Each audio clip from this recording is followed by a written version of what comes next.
क्या आने वाले दिनों में पेट्रोल डीजल की कीमतें फिर से आसमान छू सकती हैं? क्या महंगाई का एक नया दौर शुरू होने वाला है? और सबसे सीरियस क्वेश्चन, क्या 7 समुद्र पार चल रही इस जंग का असर आपकी ऑफिस डेस्क या आपके रोजगार तक पहुंच सकता है? अगर ये आपको दूर की बात लग रही है तो तेहरान से आ रही तस्वीरों को गौर से देखिए।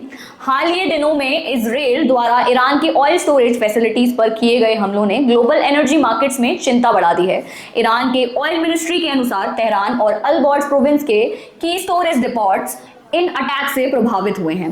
जहां एक तरफ इजरायली डिफेंस फोर्सेस ने हमलों को ईरान के मिलिट्री इंफ्रास्ट्रक्चर पर टारगेटेड बता रही है, वहीं ग्लोबल इकोनॉमिक एक्सपर्ट्स इसे एक बड़े एनर्जी सप्लाई चेन डिसरप्शन के रूप में देख रहे हैं। इन हमलों का सीधा असर क्रूड ऑयल की सप्लाई और प्राइसेस पर पड़ने की संभावना है, जो आने वाले समय में ग्लोबल इकोनॉमी के लिए एक नया चैलेंज पेश कर सकता है। स्ट्रेट ऑफ हॉर्मुज, जो कि दुनिया की नब्ज बताया जाता है, इस पूरी टेंशन का सबसे डेंजरस पॉइंट है। ये एक छोटा समुद्री रास्ता है जिसे ग्लोबल इकोनॉमी की मेन आर्टरी कहा जाता है। यूएस एनर्जी इंफॉर्मेशन एडमिनिस्ट्रेशन के मुताबिक दुनिया के टोटल पेट्रोलियम लिक्विड्स का लगभग 20 से 25% इसी रूट से गुजरता है। अगर यहाँ सप्लाई डिस्ट्रप्ट होती है या ईरान इस रूट को ब्लॉक करने की कोशिश करता है तो ग्लोबल एनर्जी सप्लाई चेन हिल सकती है। एशिया पर निर्भरता का प्रेशर, ईरान के ऑयल एक्सपोर्ट का लगभग 85 से 90% हिस्सा चाइना खरीदता है, लेकिन इसका इम्पैक्ट सिर्फ चाइना तक सीमित नहीं रहेगा। इंडिया अपनी टोटल क्रूड ऑयल रिक्वायरमेंट का करीब 85% इंपोर्ट करता है। Ministry of petroleum and natural gas और प्रेस इंफॉर्मेशन ब्यूरो PIB के डेटा के मुताबिक इंडिया की क्रूड बास्केट में मिडिल ईस्ट का कंट्रीब्यूशन 45 से 50% के आसपास है। सिर्फ इंडिया ही नहीं, जापान अपनी लगभग 90% ऑयल नीड्स के लिए मिडिल ईस्ट पर डिपेंड करता है। साउथ कोरिया करीब 70% ऑयल इसी रीजन से लेता है। यानी अगर मिडिल ईस्ट में कॉन्फ्लिक्ट लंबा चलता है तो इसका इम्पैक्ट सबसे पहले एशिया पर दिखेगा।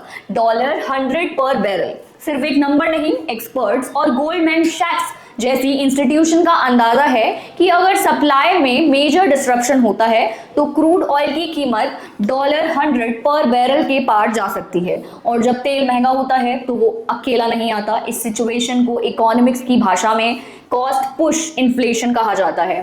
ट्रांसपोर्ट महंगा हो जाता है, इलेक्ट्रिसिटी जनरेशन की कॉस्ट बढ़ जाती है, फैक्ट्रीज में प्रोडक्शन कॉस्ट ऊपर चली जाती है। जब कंपनी का खर्चा बढ़ता है तो पहले प्रॉफिट मार्जिन कम होता है, फिर वर्कफोर्स पर प्रेशर आता है। एविएशन, लॉजिस्टिक्स, मैन्युफैक्चरिंग जैसे सेक्टर्स में हायरिंग फ्रीज या ले ऑफ का रिस्क बढ़ सकता है। तेहरान और इसराइल के बीच बढ़ता ये टेंशन सिर्फ एक जियोपॉलिटिकल इवेंट नहीं है, ये एक ग्लोबल इकोनॉमिक रिस्क की वार्निंग है जो दुनिया की एनर्जी सिक्योरिटी के इक्वेशंस को पूरी तरीके से बदल सकता है। हाँ, भारत सरकार अपने स्ट्रैटेजिक पेट्रोलियम रिजर्व के थ्रू सिचुएशन पर नजर रखे हुए है, लेकिन ग्राउंड रियलिटी ये है कि अगर ये कॉन्फ्लिक्ट लंबा चलता है तो क्रूड ऑयल की बढ़ती कीमतें सीधा सप्लाई चेन और आम घर के बजट पर असर डालेंगी। ईरान में एनर्जी साइट्स पर हुए ये हमले सिर्फ एक रीजनल क्राइसिस नहीं है, इनका असर ग्लोबल इकोनॉमी की स्टेबिलिटी और करोड़ों लोगों की परचेजिंग पावर यानी कि खरीदने की क्षमता पर असर डाल सकता है। सीधी सी बात यह है, अगर मिडिल ईस्ट की ये इंस्टेबिलिटी जल्दी कंट्रोल में नहीं आती तो आने वाले समय में ग्लोबल ग्रोथ रेट पर भी बड़ा प्रेशर आ सकता है। ऐसे और वीडियोस के लिए क्लिप न्यूज इंडिया को सब्सक्राइब करना बिल्कुल ना भूले, और अगर आपको ये वीडियो पसंद आई हो तो कमेंट सेक्शन में कमेंट करना बिल्कुल नहीं भूलेगा। तब तक के लिए नमस्कार और धन्यवाद।